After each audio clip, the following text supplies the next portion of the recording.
topic for today is Squid Game versus mind games. Watch till the end, you're gonna see why I always preach positivity and how Squid Game has been that film or series that has opened up a conversation about certain issues that we go through, and it's so real. First of all, what is Squid Game? Squid Game is a game that consists of many people coming together to play at different stages in order to win a prize money. Now, what is mind game? Mind game, according to Google, is the course of psychologically manipulative behavior that is intended to discomfort another person or gain an advantage over them. Next up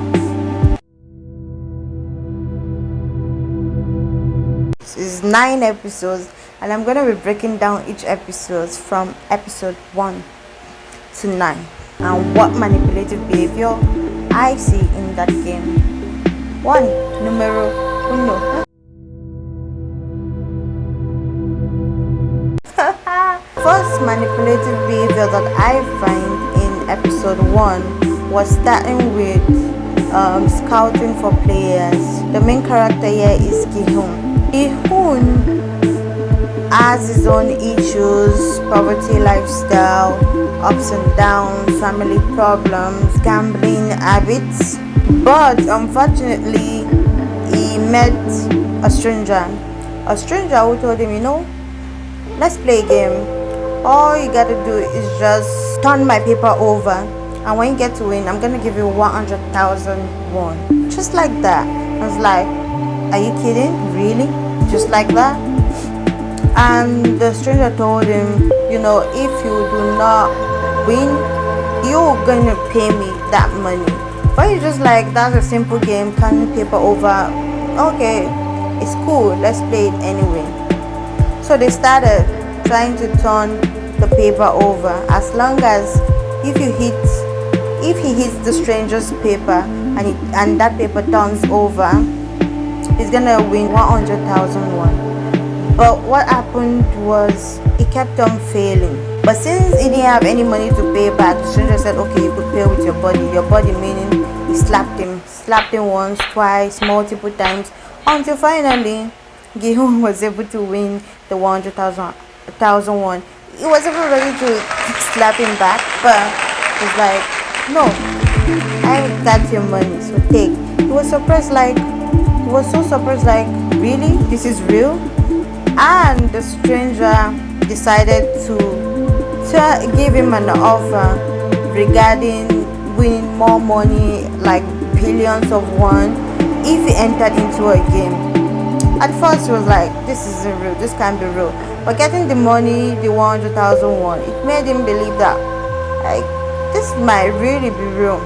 But the manipulative tactic used here was the stranger knew well what he was getting Gi-hoon into, but Gi-hoon never knew what he was gonna get into, which was that tactic of making him like pay with his body, like slap, and then finally when he won, give him the money.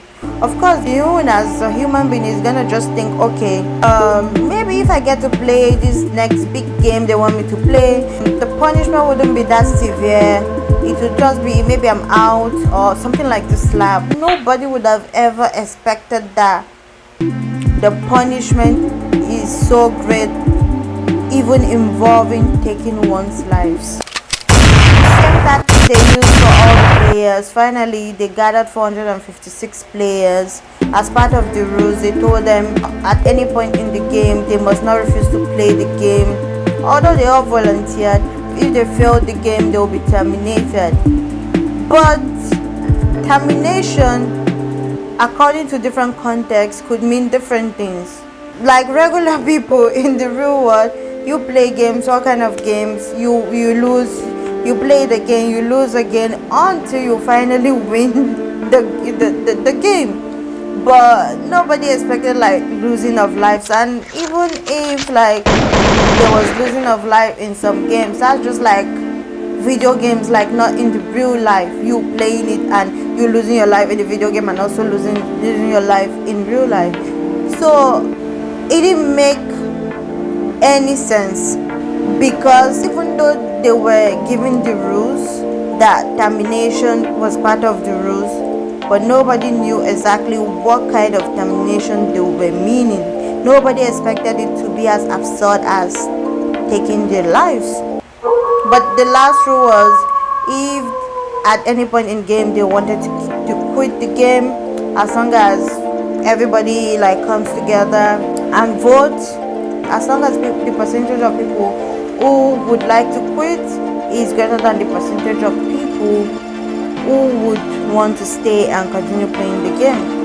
So the first game came, red light, green light. As simple as the game sounds, that's when people began to lose their lives. As the moment the door says red light, and even if you stop and your body moved a little bit, the door has a camera sensor that senses motion. At the end, you get shot, and that's it. It's over. It's over for that person. The majority of people who don't know that taking their lives, termination of their lives, was the risk or was the price they had to pay for getting into the game, or for them winning at the end. Many people really lost their focus and were trying to run back to where they came from, and since they were just moving and confused, they still terminated their lives anyway. The rest of people saw this happening, so now they're left with no choice than to continue playing the game. That's one manipulation tactic I view in it, because you didn't explain to the players exactly what they were getting themselves into. I know, of course, it sounded fishy that somebody wants you to play a game and then you're gonna win a whole lot of money. Like, maybe that's laziness or greed, whatever. But the main fact still is, they knew it. If they had told the players that, the penalty for losing is gonna be your life, I don't believe they will want to get into the game. Well, you still see some that will still decide, okay, I'm ready to go into the game, as long as I win at the end, I'm gonna take that risk. Then that will be their own choice. But these players now are very unaware that the penalty will be taking their lives. So more than half of the lives of the people who entered the game was taken, and that was what happened in episode 1. Now going to episode 2, the players became more afraid of their lives. They were so scared. It was like, no, they don't want to play this game no more. What kind of game is this? Then the childhood friend of the main character, Gihun, the childhood friend is called Sang-woo. Then he remembered that the third rule stated that if more people add more votes than people who are willing to stay, then the people can quit the game. And now at this point, people are so ready to quit the game. But look at, there's a trick coming in. The trick here was, one of the hosts decided to show them the money that was won the last time, and this inevitably changed some people's mind. You can call it greed or whatever, but it's still a manipulating tactic. Like, they made it clear that each person who lost their lives basically has 100 million won. So like, for over 200 people who lost their life, multiplied it by 100, that is a whole lot. So these people got to see the money. So the opinion now is kind of divided. But finally, one person was able, because it was 100 now, remaining one person to vote. And one person was an old man. His name is Oh Hyun-nam, which at the end of the day, when I found out that he was the one who orchestrated all the game and is the main, host of this game, I felt really upset. Like, he also did some tricky stuff. Like, that was kind of tricky. Why would you want to choke with people's life just at the expense of you getting happy and he claimed to have like brain tumor and dementia at some point. We're gonna get into it later. But finally, his vote made everybody quit. It's Lazo, because he also voted to like quit. So everybody went about their business. But the tricky, manipulative thing that it happens here, it felt like it was too easy for the organizers of the game to just let them go. If you're gonna like have fun and invested this much in those players, do you think it's so easy for them to let them go easily? I know that it is of their own free will to play the game, but I'm saying that at the same time they are enticing them with the price, because now they've shown them this whole sum of money. Even if they go back to their lives and they live miserable lives, at some point, as a last resort, they're gonna think about that money. I want to come back. And look at what they did. They made it known that if at any point in time they're so willing to come back, and the majority of them wants to come back and continue the game, the door is always open. You see, the door is always open, because they knew the tactics they're already playing in each of the players' mind, that at some point they're gonna come back. At some point they're gonna come back. The main character, Gihun, got into all kind of problems with debts and all kind of that he could not pay for, and his mother needing surgery that he didn't have the money for after asking friends, and his ex-wife, and still didn't get through his last option. Guess what it is? You've guessed already. The last option is the game. Even though that's the last risk, that's the risk he has to take to win the game. That's it. But my point is, if they hadn't shown them that money, if they hadn't even started the game, even no matter what they go through in life, there will always be other means for them to solve that problems than actually like thinking about this life or death situation. This also goes to show you that human beings will always do anything anything as long as they have a target, a main goal. They wouldn't care about the consequences. Yeah, it's of their own free will. I state again, of course it's of their own free will, but there is some form of manipulative tactic involved in this, because of course humans are humans. The rich have the money, they got the money to spend, while they made it so that they actually pick people who were poor and had a lot of debts that it's beyond what they could pay even in 10-20 years. So they knew exactly what they were doing, the organizers of the game. At the end of the day, most of the players came back because they all said their lives were more miserable than whatever they're gonna encounter. But also it gives a kind of false hope or falsehood or false confidence that you can actually win the game, because imagine after going through a near-death experience from episode 1 and winning the first game, and you made it out alive, or it could be luck or whatever, but you can falsely believe that the next round will be a win, because like the same way you won the last time, you will always want to believe that maybe I have a chance of winning. So that's exactly what happened right here, and that's kind of manipulative, I would say, but it is what it is. In episode 3 now, there comes the sugar game. But before we get into the game, I'll quickly talk about 2 female characters, but one of them is also one of the main players and main character of the game. The other one not so much. But what happened, she manipulated the staffs into letting her use the restroom, when the only thing she just wanted to do was to puff a smoke. She just wanted to smoke, and she made a whole drama, like a drama queen. Shouted, screamed, was just doing all kind of stuff. telling them she was gonna like mess up the whole floor if they don't open the door for her to use the restroom, only for her to get to the restroom and just smoke. But the other lady who followed her to the restroom, she actually went for an agenda. So at the end of the day, none of them wanted to actually use the restroom. So that was kind of manipulative.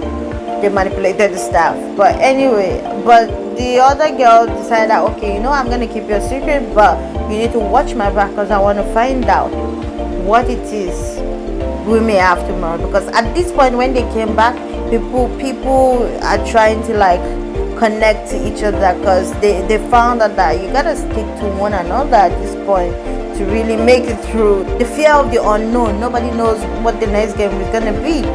So maybe if one of them doesn't know, maybe the next person knows the game. So it's becoming a group thing right now.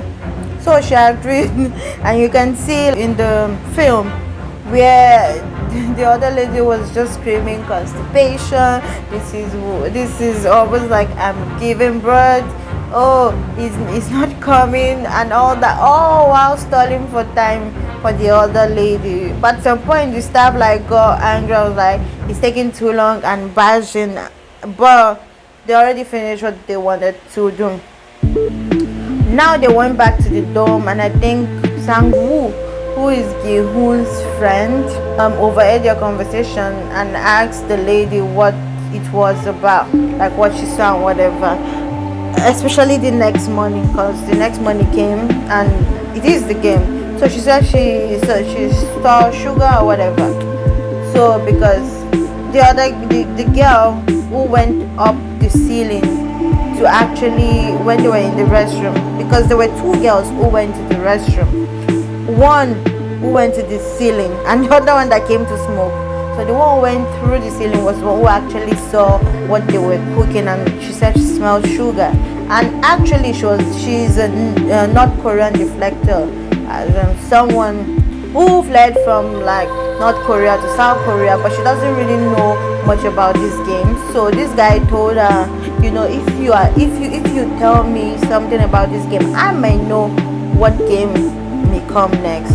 So at some point he figured out what the game was. He remembered this child. He said, okay, seems like it's gonna be something made with sugar, and you're forced to remove a shape without breaking the entire sweet. So they had a triangle, circle, star, and umbrella.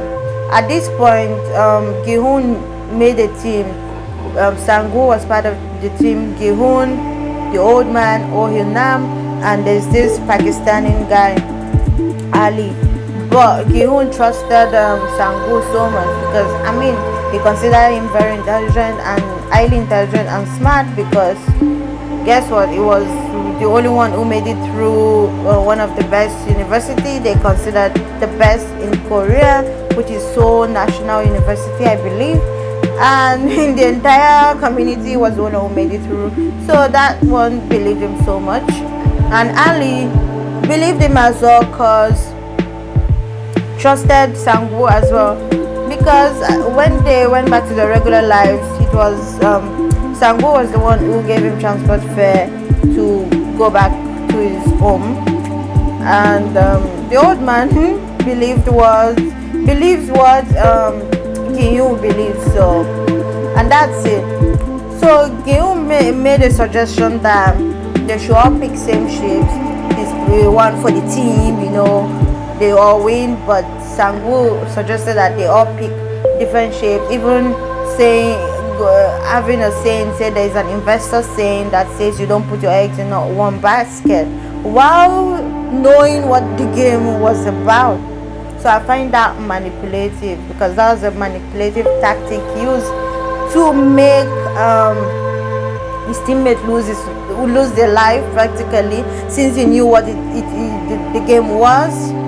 So he had the upper hand than the team. So I think now he's really ready to win the whole game and just go home. So Gi-hoon ended up picking up an umbrella, which was the most difficult of them all. Of course, Sang-woo picked the triangle. The not deflector girl was watching what Sangwoo would do since she let him in on the secret. So she followed what he followed. The saving grace for Gi-hoon was a light bulb moment he got when he noticed that his sweat literally melted the sweet or the candy that he had.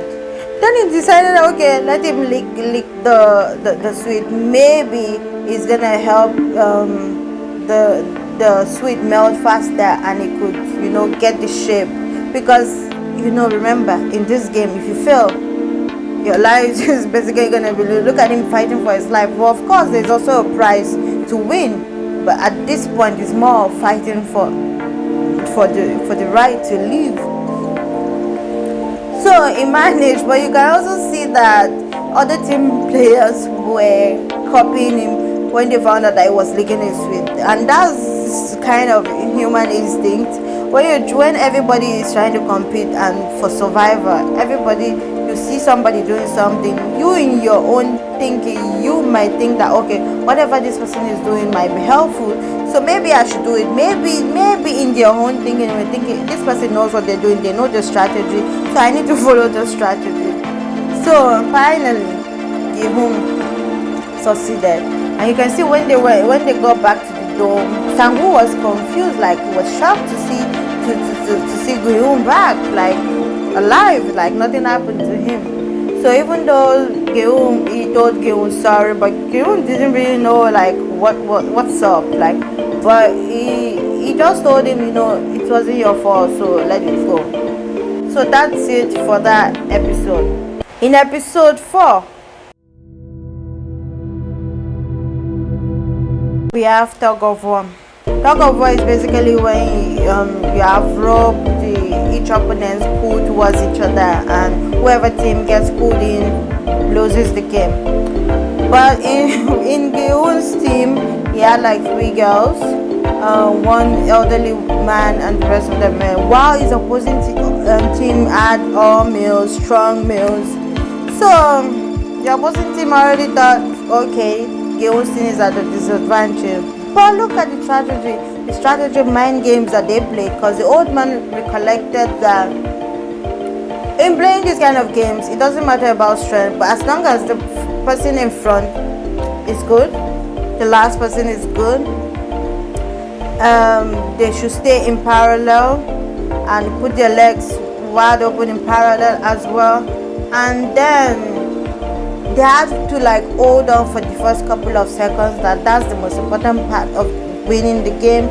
And when they start pulling in the beginning, some of them have to like bend down, the ears facing the sky, but bend down to the lowest that they can bend. I believe that's a manipulative tactic towards the other team, but hear me out, this is why. So now the game begins, the other team is trying to pull, these people held their position, but you see, these people won't budge. They're just there they're just there wherever they are without moving. But you see, at some point, the other people will start to lose balance. It's a mind tactic when thinking, okay, I'm trying to pull me, we're battling for strength. I'm trying to pull you, but you are not even moving a muscle. Of course, they're both fighting, but it's like those people they were still these people were still trying hard as they could, but these people are not moving. Of course, at some point their morale is gonna like get low. Even as soldiers during war, they need their morale to always be high so that they can fight war. They need their commander to always like build up their morale and tell them they can do it, and all kind of things. Even if they have few weapons, even if the odds feel like they may not make it, but the moment your morale is like low, you barely can do anything. So at the point when the morale was low, these people decided, then they stood up and they started pulling, but they almost got them. But these people then, because of the strength, they started pulling back, and they almost got Gi-hoon's team. And as a last strategy, manipulative strategy, Sangwoo just decided, like, he doesn't know if it will help or not. He just decided, what will be beneficial for us is Okay, now let's move forward so fast, and immediately after we move forward, then we'll pull backwards. It sounds silly at first, but it worked. How it works is like this. When they move closer forward so fast, it made the other people lose balance, even many of the team falling on the ground. But before they can get back on their feet, these people started pulling them, and that was how they were able to win in the end. And the other people lost their lives. It's a tough one. It's sad that they lost their life, but somebody will end up losing their lives anyway. So if either one of them won, somebody is still gonna lose their life. So it's still a battle for the win. So Gi-hoon's team won that game, and it happened with the other games too. So the other players, they did their bits, and the game ended. Now in episode 5,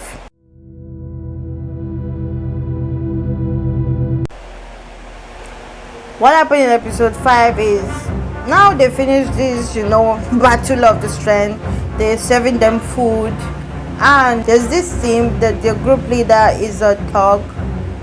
He decided that he and his team were going to collect extra food at the expense of some other people not getting food. And when it was their turn, they felt like, okay, the food is finished, why am I not getting food? And the staff told them, they put the same amount of food, so they shouldn't even fight them. Then one girl who caught the thug and his team said that, okay, he actually saw these people like taking double food.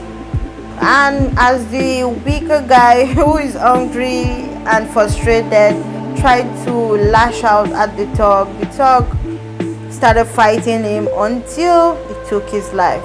But I find it interesting that they were fighting, the staff didn't even bother to separate them. But okay. So that's to say something is brewing. They're thinking something else. But as soon as that person passed away, do you know what happened? The winning money increased. Now, what happened here?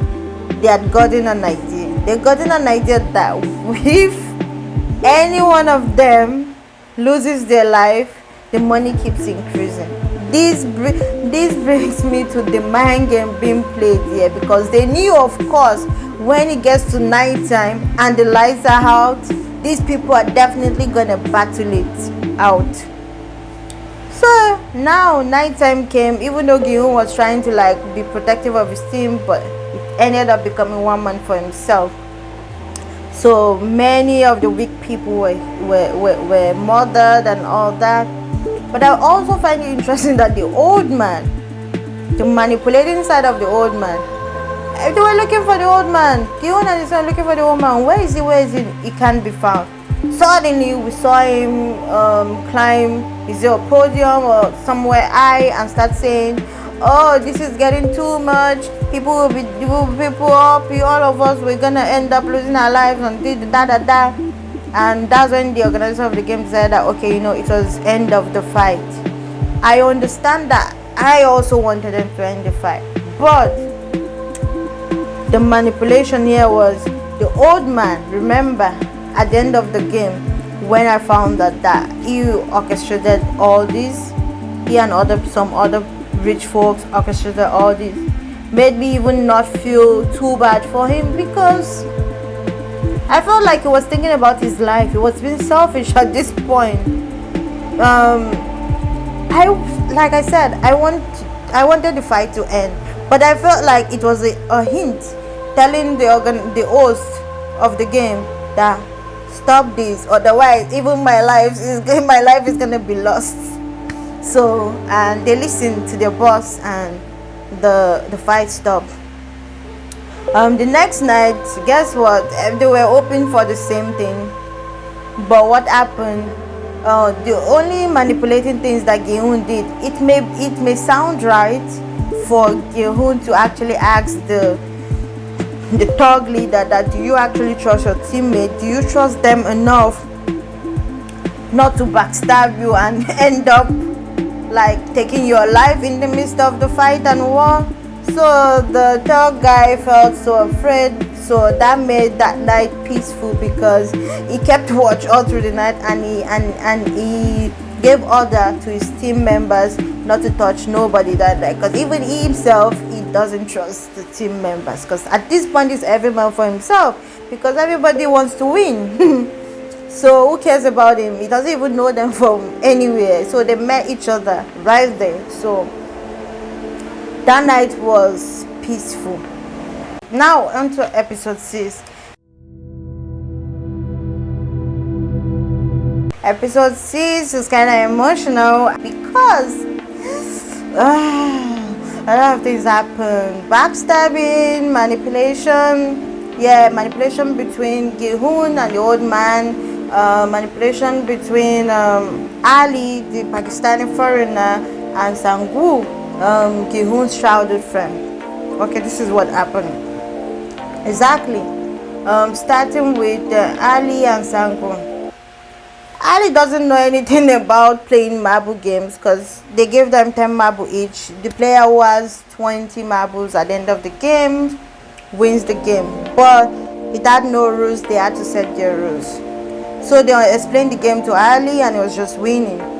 If the other player had, or you just have to guess if the other player had odd or even number. So if they had odd or even number and you bet with certain numbers of marbles, maybe let's say I bet with 2 marbles and the person ended up having even number, so they will give me 2 extra marbles. Or if I had 5 in my hands and I won, like if I said even or odd and they add it all, they will end up giving me another 5. So now I have more marbles. So Sangu couldn't take it no more because I think he had 1 more marbles remaining. I remember these people were watching him, the staff. I think each person was supervising each team, so they were watching them like like CCTV camera, like even worse than that. Like as soon as they make little error or the game ends, they're so ready to take anyone out. Sangu was so afraid. At some point it resulted to violence, but then the staff separated them because you could not win with violence at this point. So you have to win, fairly. But something unfair happened. Ali trusted, remember when they went back to their regular lives, since he gave Ali transportation, Ali trusted him so much. So because Sangu told Ali that he should go check the other teams, there is a possibility that both of them can win without losing their lives. If when the timer stops, the other team have not ended, they may end up playing team against team, while not knowing that Sangu was deceiving him. But Sangu ended up changing the marbles to stones and gave it to Ali, while Ali was not aware, and he had the real marbles that Ali had, and he counted it together. As soon as Ali went to find out what's going on with the other team, Sangu immediately delivered his marbles and told the staff, it didn't happen with violence and there were no rules, so here is my win. And when Ali came back searching for Sangu, he couldn't find him, and Sangu heard Ali while he was shouting his name, but he refused to even turn back and he continued walking forward. And that was how Ali got shot and he lost. So that was sad because Ali was winning, but Sangu did but everything at the end of the day is a battle for life.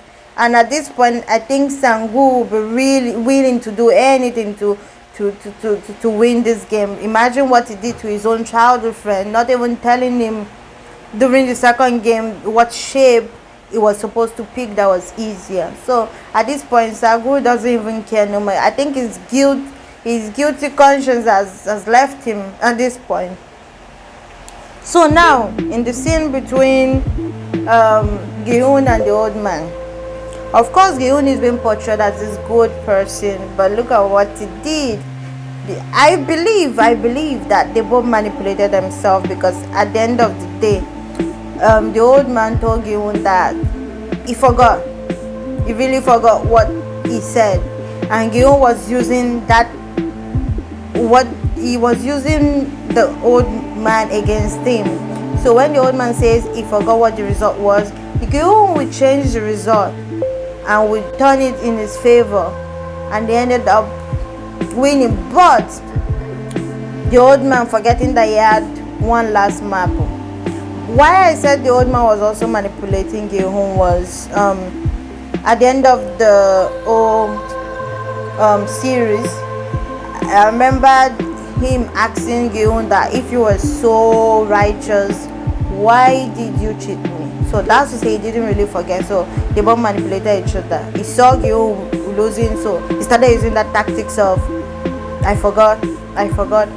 Wanted to see another side of Gi-hun, and I also believe that he wanted to leave the game, because the game was becoming more and more dangerous. So it's like a win-win for him. Gi-hun could go forward and he can just continue his regular life, because it was getting more dangerous, because at this point the players will be willing to take the lives of the other players, and he is one of the weak ones, so, and he's old, so he could easily be taken. His life could easily be taken. So I guess he wanted to back out as well. But then he was looking for a house to go to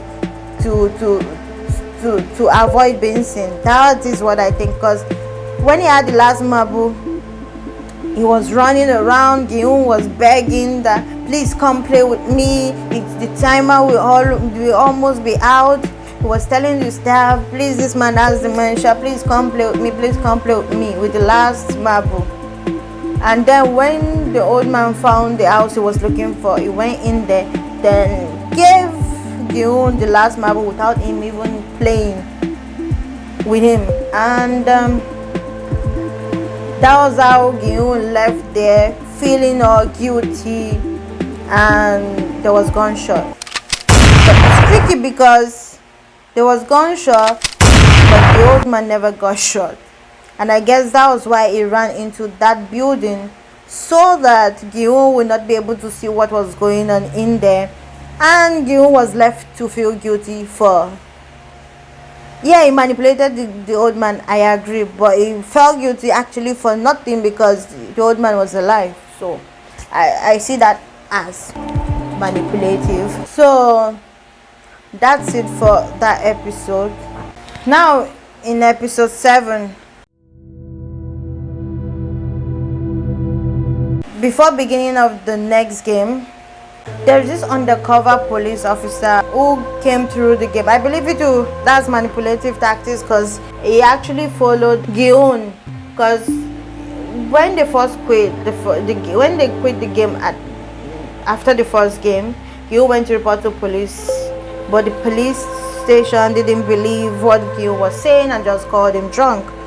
But this police officer, he started searching for his brother. I couldn't see him. He went to his college dorm, whatever, he couldn't see him. But now saw the same card that the host normally give to these players with his brothers, at his brother's house. So he decided, he asked, by the time he asked Gi-hun about it, it was too late. Gi-hun didn't want to tell him anything anymore.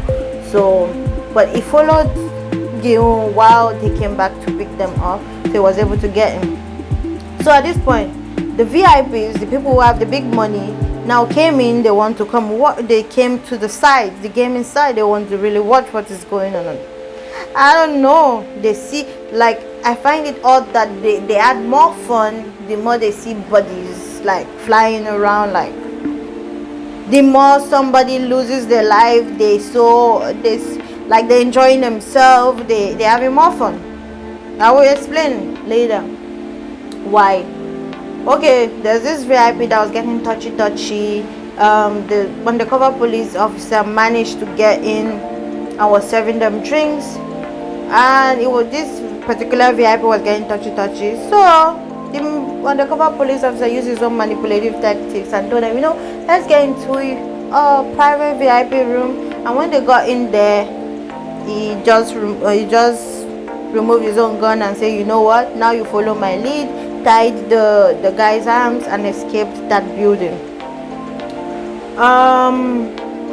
But at some point the host was like, told one of the staff, go check the VIP rooms, and they ended up seeing, the VIP tied.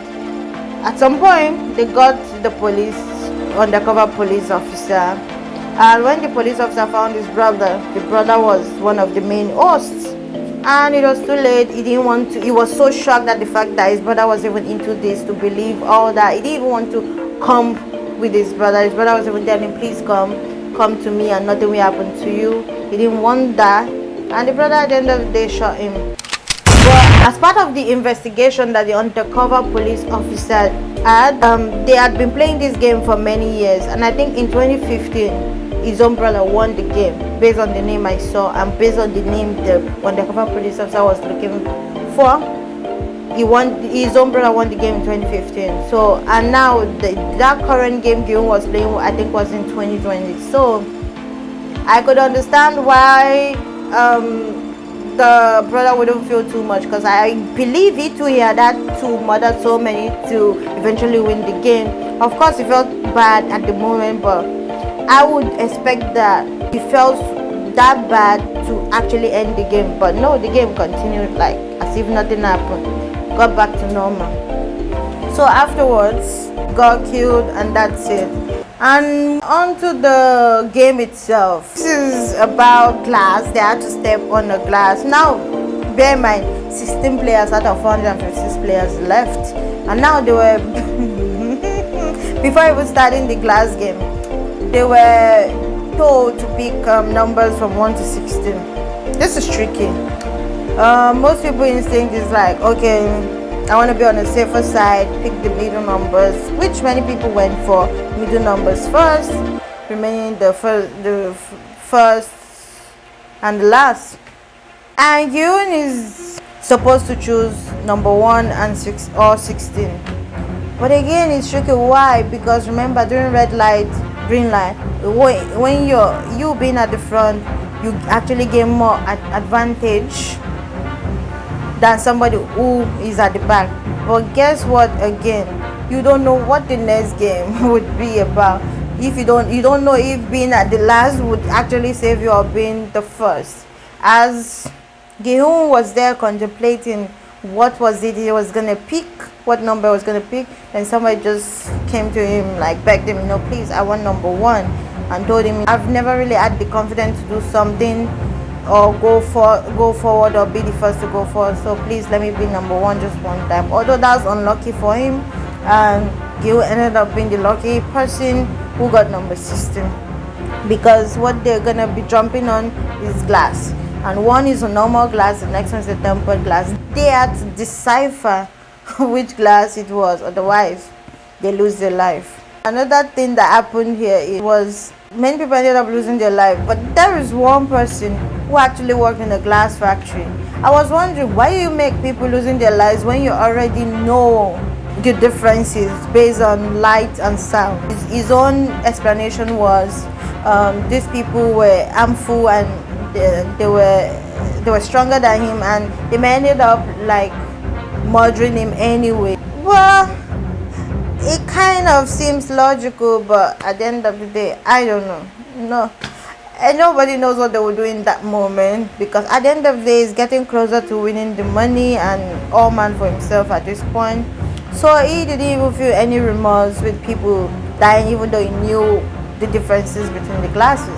When it came his time, he was knowing the differences, but he felt like the hosts and the VIPs were not having fun no more, so they decided to turn off the light, which in itself I find manipulating, because from the beginning of the game they've murdered many people who they felt cheated during the game, just like one of the team player who was also an undercover doctor, like taking out people's organs illegally and selling off, and the team members telling him exactly what the game was. So the host said they murdered them and the team members because of them cheating. But I find it interesting that this is not fair. It's not a fair game no more, because these people are literally winning. They use the brain, they use their strategy. You didn't teach them this. They're basically using their own strategy, and now you still don't want them to win based on that. So now you want to be cruel and being unfair and then switch off the light. That was being unfair, and that's kind of manipulating.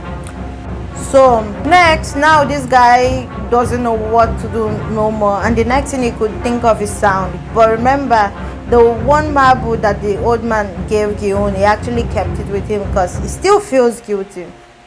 Hey, he's being portrayed as the good guy there, but so he still has a conscience. So that one marble was used to test one of the glasses, but the man needed another marble or something else to test the next glasses, but nobody has anything, so he ended up falling onto the wrong glasses. But at the end of the day, out of 16 people, 3 people made it alive.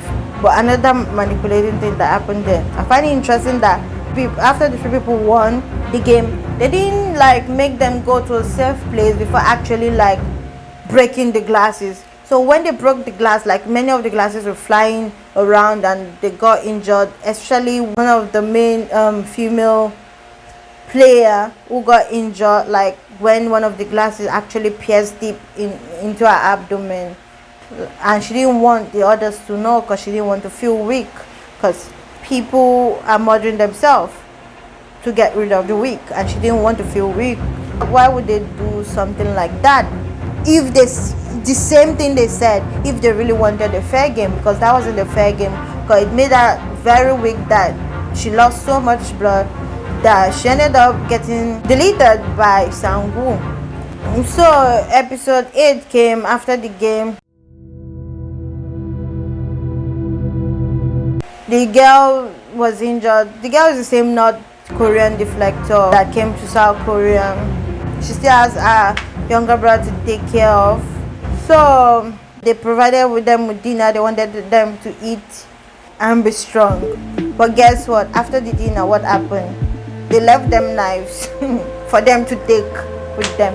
So what do they want them to do with the knife? Is it not to delete the lives of each other? So I'm already complaining at the fact that they injured them on purpose, and especially making that girl lose so much of blood because one of the glass pierced her abdomen. So they really wanted the weak to go, and they they anticipated it. The organizers of the game, they anticipated them doing that, because at this point they don't even trust each other. Giun especially doesn't even trust Sangu. Sangu is ready to do anything at this point to win, because it's almost winning time. So he's ready to delete anybody in front of him just to be the winner. But Giun is still portrayed as someone who has some conscience. He noticed the girl was kind of uncomfortable, and he went to her and was like, I'm not here to delete you, I'm just here to ask what is wrong with you. So at some point when he found out that she was badly injured, it almost felt like she wasn't going to make it, so he just went and shouted for help. But I find it interesting that they didn't come to her, but after she passed away, immediately they brought a big coffin to just take her out. But guess who deleted her life? It was Sangu. And she was the same person who told Giun to not even bother Sangu when Sangu was sleeping, because she told him that is not who you are, Giun. You wouldn't want to do that, because that ain't you. So just let him be. So look at the irony of life. At the point where Giun was shouting, he went close to the door shouting for help. That was the same time Sangu, I think he woke up and just deleted the life of this innocent girl. And then one more win. So now 2 of them left, ready for the last game. Episode 9. In episode 9, what happened in episode 9? I think that's what the South Koreans call the real Squid Game, where they draw a bunch of lines in squares and rectangles and triangles, I think they have a defense, offense, inspector. Inspector maybe is the one that check what's going on. I think the offense is the one that actually played the game, and the defense will try to like fight off the offense, whoever is playing offense, to stop them from actually reaching the last line or the last shape before they get out of the line, so they lose. At this point, Geun was playing, but another manipulation that I think that Geun used here, he knew that talking about childhood past and experiences always angers Sang-woo, so he used that against him. Let me explain why. Because at the point where he was about to move on to the next stage of that same game, in the final game, because they have different stages, and Sang-woo had to fight him, but Sang-woo was so angry, he was so angered that he couldn't even think clearly about what's going on in the environment, not even knowing that Geun was hiding sand in his hand, ready to attack him. So as soon as he was ready to attack, Geun just poured sand in his eyes and majestically walked to the next line or to the next shape. But I also find it interesting that Geun, you already like messed this guy up, you walk to the next place. Why did you majestically walk till the end? Why did you wait for him to get back his footing and then fight him off again, and then finally telling him to quit? It is as though you wanted that fight to happen. It is as though you really wanted him to feel guilty. Like, that's kind of savage of you to do. It is as though that's what you actually are gearing up for a fight, and the fight ended up happening, but it felt like maybe Sang-woo lost the fight, and now after he lost the fight, you want to tell him to quit. And you already know Sang-woo will always do everything. At this point, he was willing to do everything to win. It's sad that he had to like take his life himself, but I feel like it's a win-win for them, because Sang-woo knew that Gi-hoon is a different person than he is, more kind and all of that. So even if he ends up deleting his life, he would take care of his mother and take care of whatever things he would ask Gi-hoon to do at the end of the game. So I guess the rational thing, or the most logical thing, being the smart person that he was, Sang-woo, he decided to pick the option of suicide. I find that kind of manipulative. Like, you know Sang-woo is not the type to give up easy. You know Sang-woo at this point was ready to delete anybody in front of him just to win. Do you really think it's that easy that he was gonna say no at this point? So at some point, he had to make a choice. They've made it this far. The money is just right there, and at the end you're telling him to quit. I don't think he would take that offer. That offer to him would be nonsensical at this point. So he would rather like take his life than you win, and he's sure that you're gonna take care of his money. So it's a win-win for them. So even though it's sad that that to happen this way, it's a win-win situation for all of them. Although Gi-hoon is still meant to deal with the guilt of his childhood friend dying, and the guilt of him manipulating the old man and stuff like that. But at the end of the day, he found out, the old man orchestrated the whole thing. He was mad, but it's too late. And the old man also lost his life at the end, because he really, at least the thing he didn't lie about was having a brain tumor. So he was in the hospital bed, and I think it was time for him to pass on. So he passed away, it's at exactly 12 midnight. After 1 year, when he noticed like Gi-hoon was not spending the money, so he called him and asked him like, why is he not spending the money and all that. My final thoughts on this is that this sort of manipulation happens in real life, and the manner in which we do it may be similar to that of what was portrayed in the entire film, or it may be different, but I believe majority is kind of similar. And that is why Charles Darwin came with the theory of evolution, especially the theory of natural selection, the survival of the fetus. The fetus is the one that will survive. And this is how the ecosystem works. Every day, we humans will fight to survive.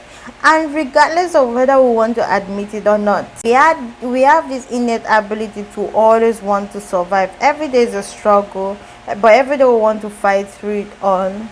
Yeah, some make it, some do not make it. But guess what? The weak don't make it, but the strong ones do. And you can see, as good as we think Ewan was, or as good as he's been portrayed to be, he still manipulated the old man to survive. It is a bad thing, but it was either the old man or him. Same thing with what happened between Ali and Sangu. Although we all know that Sangu does not care at this point whether he will murder anybody to get the prize, but he still like fought for his survival at the end of the day. He was really frustrated when Ali was winning and winning, so his life is hanging by the thread, and he had to like think about something, even though that was kind of manipulating, but he had to think about a way to survive. He made so many decisions that were extreme just to survive and win the money eventually. He didn't win anyway, but even when it was time to quit during the voting system, Sangu didn't vote to quit, because at that point he was ready to risk it all. And this is to say that humans have different perception of what life is, but the constant thing we all do is to fight to survive every single day, every day of our lives. We go through trials, struggles, tribulations, difficult times, but we fight to remain sane while going through these struggles. We must be hopeful, and this is why it is important to be positive. But note that being positive does not actually make the problem go away. What it will do is rather give you the strength or the ammunition to fight the war of survival. Having a strong mind is necessary to survive every day. Having a strong mind is necessary to survive our everyday challenges. We've got to charge by having positive thoughts. Thank you for watching. And let me know if there's any lessons you learned from watching Squid Game, or if there's something else that was kind of manipulative, that is kind of mind game-ish that I didn't mention, or some of the mind games that were portrayed in the Squid Game series.